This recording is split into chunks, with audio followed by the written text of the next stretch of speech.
प्रदेश सरकार में मेरे वरिष्ठ सहयोगी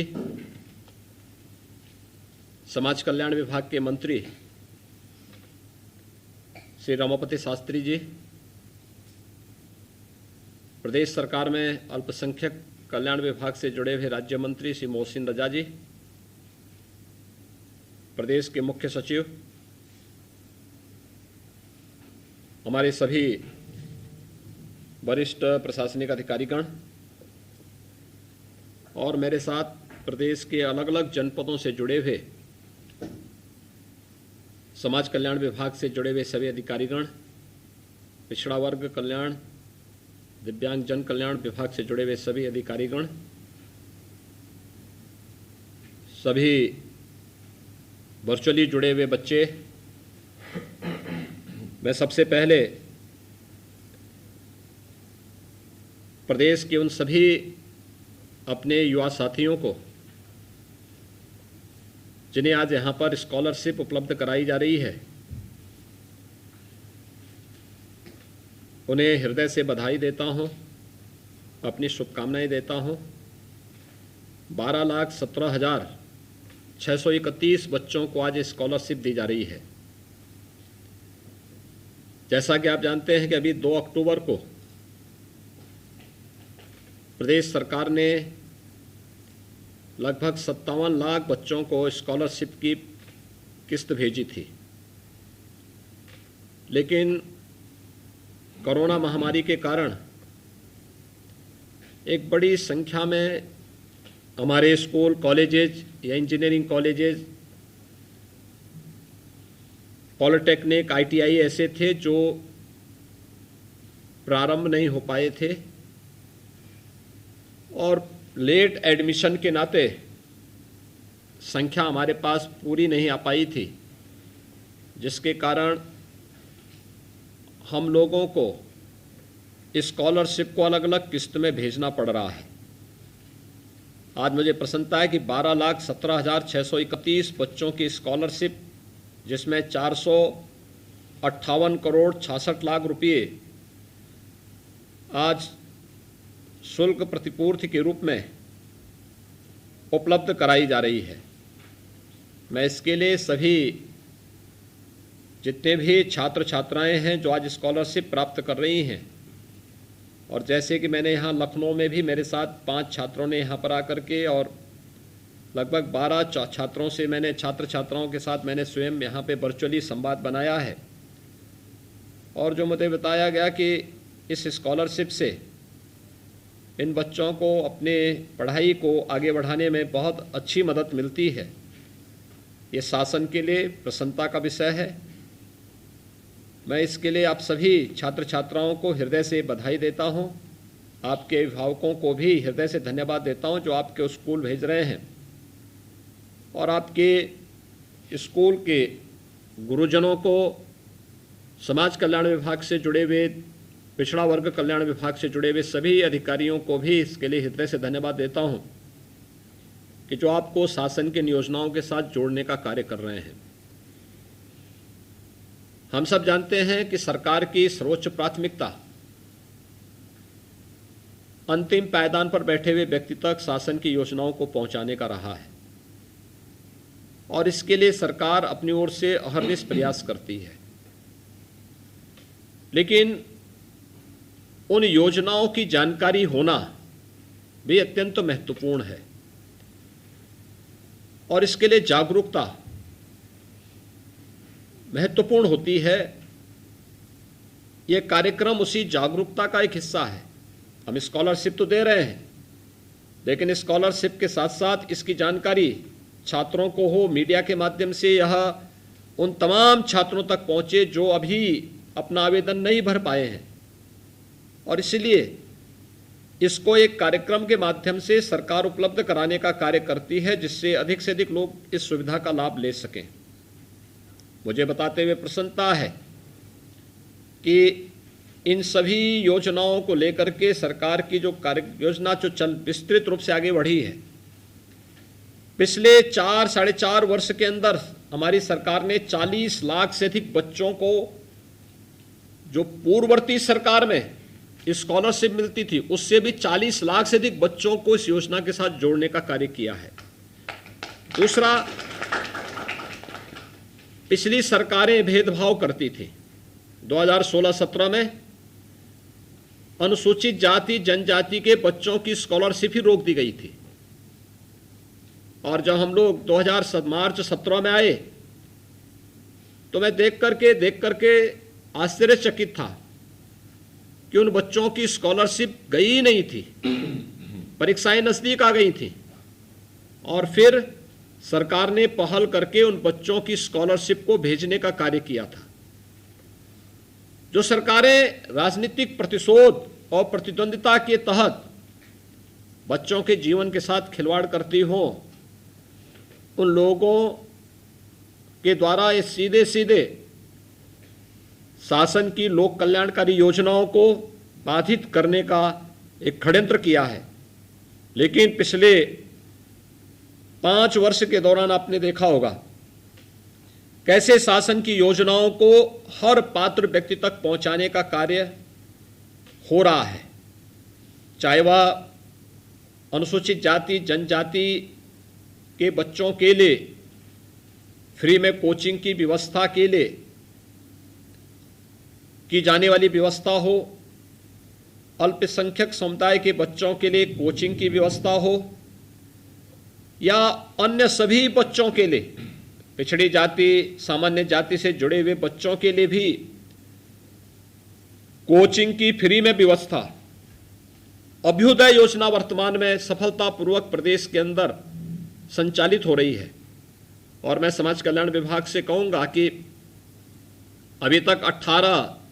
जनपदों में ये योजना चल रही है। इसको सभी 75 जनपदों में इस योजना को आगे बढ़ाने की आवश्यकता है। हम तकनीक का उपयोग करें, और तकनीक का उपयोग करते हुए कहीं फिजिकली कहीं वर्चुअली अगर हम इस योजना के साथ प्रदेश के प्रतियोगी छात्रों को भी जोड़ सकें, इसमें से बहुत सारे बच्चे होंगे जिनको यूपीएससी की तैयारी करनी होगी, बहुत सारे बच्चे हैं जिन बच्चों को उत्तर प्रदेश लोक सेवा आयोग, अधीनस्थ सेवा चयन आयोग, उच्चतर शिक्षा चयन आयोग, माध्यमिक शिक्षा चयन आयोग की परीक्षाओं के साथ जुड़ने, या फिर बैंकिंग की सेवाओं, रेलवे की सर्विस के लिए, या फिर अपनी स्वयं की उच्च अध्ययन की दृष्टि से नीट या जेई के बारे में ही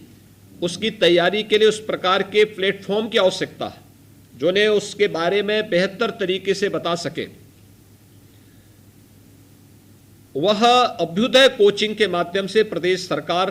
प्रदेश के अंदर इस कार्यक्रम को प्रारंभ की है।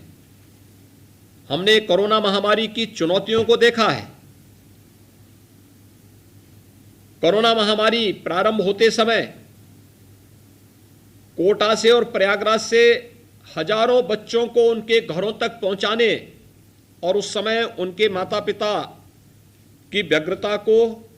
भी हम लोगों ने बहुत नजदीक से महसूस किया है। और उस समय फिर सरकार ने तय किया था कि जो बच्चे बाहर घर से दूर रह करके कोचिंग के लिए दूर जाते हैं, उन बच्चों के लिए हम उन्हीं के जनपद में कोचिंग की सुविधा उपलब्ध करवाने का कार्य करेंगे। अभ्युदय कोचिंग की व्यवस्था उसी का परिणाम है, और मैं समाज कल्याण विभाग से कहूंगा कि वह प्रयास करें कि हर एक जनपद में हम अभ्युदय कोचिंग की व्यवस्था को आगे बढ़ाने का कार्य करें। इसमें अच्छी फैकल्टी होनी चाहिए। दूसरा, उस फील्ड से जुड़े हुए विशेषज्ञों को भी रखने की आवश्यकता है। जैसे अभ्युदय कोचिंग के 18 जनपदों में संचालित केंद्रों में जो हमारे प्रशिक्षु आईएएस आते हैं या प्रशिक्षु आईपीएस होते हैं, आईएफएस होते हैं, उन लोगों को हम बुला करके उनके माध्यम से भी क्लासेस लेवाते हैं। जो टॉपर हैं या फील्ड में नए हमारे अधिकारी आते हैं, उनको भी हम उनके माध्यम से भी कुछ लोगों को, बच्चों को गाइड करवाने का कार्य करते हैं। और उससे काफ़ी बड़ी मदद मिलती है बच्चों को अपने आगे की पढ़ाई की तैयारी के लिए और आगे की प्रतियोगी परीक्षाओं की एक स्वस्थ प्रतिस्पर्धा को आगे बढ़ाने के लिए। बड़ी संख्या में मैं इस बार देख रहा था, अभ्युदय कोचिंग से निकले हुए बच्चे अलग अलग प्रतियोगी परीक्षाओं में उन्होंने स्थान प्राप्त किया और ये परिणाम उत्तर प्रदेश के लिए बहुत महत्वपूर्ण हो सकता है।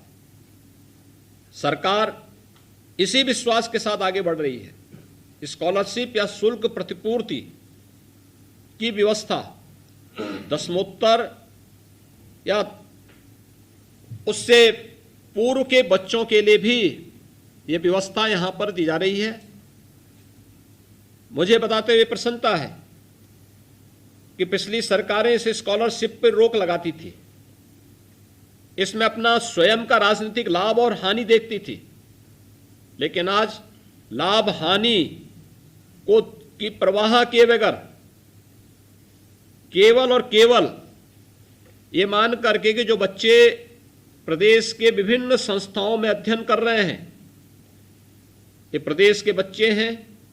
इनको पढ़ने का अवसर मिलना चाहिए, अच्छा वातावरण मिलना चाहिए और उस अच्छे वातावरण के माध्यम से उनके उज्जवल भविष्य के लिए शुल्क प्रतिपूर्ति और स्कॉलरशिप की राशि समयबद्ध ढंग से उन तक पहुंचनी चाहिए। मैं विभाग से, समाज कल्याण विभाग से और पिछड़ा वर्ग कल्याण विभाग से इस बारे में कहूंगा कि अभी प्रवेश की प्रक्रियाएं चल रही हैं। बहुत सारी जगह विश्वविद्यालयों में, इंजीनियरिंग संस्थानों में अभी प्रवेश की प्रक्रिया चल रही है और बड़े पैमाने पर मेडिकल की अभी प्रवेश होंगे, नर्सिंग के, पैरामेडिकल के प्रवेश होंगे, विश्वविद्यालयों में प्रवेश की प्रक्रिया चल रही है। हमारा प्रयास होना चाहिए कि प्रवेश की प्रक्रिया को 30 दिसंबर तक पूरा करते हुए प्रवेश के साथ ही इन बच्चों की स्कॉलरशिप की राशि भी उनके अकाउंट में चली जाए, जिससे उन्हें शुल्क प्रतिपूर्ति में या अपने लिए किसी भी प्रकार की पाठ्यक्रम से जुड़ी हुई सामग्री खरीदने में किसी प्रकार की दिक्कत न हो। राज्य सरकार इसी दिसंबर महीने में प्रदेश के अपने युवा छात्रों के लिए स्नातक और स्नातकोत्तर स्तर पर अध्ययन करने वाले विश्वविद्यालयों में हो, इंजीनियरिंग संस्थानों में हो, पॉलिटेक्निक में हो, ITI, नर्सिंग, पैरामेडिकल या अन्य जो भी पाठ्यक्रम है, इन पाठ्यक्रमों में प्रवेश लेने वाले छात्र छात्राओं के लिए स्मार्टफोन और टैबलेट को भी वितरण करने की एक बड़ी कार्य योजना पर कार्य कर रही है। ये प्रवेश समय पर हो, समय पर उनके नाम अपलोड हो और फिर उन्हें एक निश्चित योजना के तहत हम दिसंबर से लेकर के मार्च तक उन सभी छात्रों को टैबलेट, स्मार्टफोन की सुविधा उपलब्ध करवाने में योगदान दे सकें। इस पर हमें कार्य करना चाहिए और इसे हमें निरंतर आगे बढ़ाना चाहिए। जिन छात्रों के जो बच्चे बचे हुए हैं, हर हाल में हमारा प्रयास हो कि इन्हें हम फरवरी 26 जनवरी तक स्कॉलरशिप हर हाल में उनके अकाउंट में भेजने की व्यवस्था कर लें, क्योंकि वह एक बच्चे के लिए, अभी मेरा जो इंटरेक्शन हो रहा था बच्चों से, तो उससे बहुत स्पष्ट था कि स्कॉलरशिप या शुल्क प्रतिपूर्ति उन बच्चों के लिए बहुत सहायक होती है उनके अपने अध्ययन को आगे बढ़ाने में। आज के इस अवसर पर जब हम लोग इस कार्यक्रम के साथ जुड़े हुए हैं, मुझे बहुत बताते हुए प्रसन्नता है कि आज यहाँ पर 12,17,631 बच्चों को ये स्कॉलरशिप उपलब्ध करवाई जा रही है, जिसमें 6,23,246 पिछड़े वर्ग से जुड़े हुए बच्चे हैं, 3,54,088 ये सामान्य वर्ग से हैं, 1,66,291 अनुसूचित जनजाति से जुड़े हुए, 3,54,088 सामान्य वर्ग के 1,66,291 और अनुसूचित जनजाति से जुड़े हुए 2,281 और अल्पसंख्यक समुदाय से जुड़े हुए 71,725 छात्र छात्राएं शामिल हैं। यानी अब तक हम लोग लगभग 68 लाख से अधिक बच्चों के अकाउंट में इस धनराशि को उपलब्ध करवाने में हमें 68,000 से अधिक बच्चों के अकाउंट में पैसा उपलब्ध करवाने में मदद मिली है। जो बच्चे अभी बचे हैं जिनके प्रवेश नहीं हो पाए हैं, इस पर भी सभी समाज कल्याण अधिकारी और पिछड़ा वर्ग कल्याण से जुड़े हुए जिले के अधिकारी हर एक स्तर पर व्यापक सर्वे करते हुए उन सभी बच्चों के नाम अपलोड कर दिए जाने चाहिए, जिससे समय पर स्कॉलरशिप की राशि उनके अकाउंट में दी जा सके। आज के इस अवसर पर एक बार फिर से इन सभी बच्चों को जिन्हें स्कॉलरशिप की राशि जा रही है, मैं उन्हें बधाई देता हूं और विश्वास व्यक्त करता हूं कि वह शासन की मंशा के अनुरूप, अपने माँ बाप और अभिभावक की भावनाओं के अनुरूप अच्छी पढ़ाई करते हुए अच्छे अंकों में अपने पाठ्यक्रम में स्थान प्राप्त करते हुए वे अपना योगदान समाज के लिए और राष्ट्र के लिए दे पाएंगे। आप सबको मेरी बधाई और शुभकामनाएं। धन्यवाद। जय हिंद।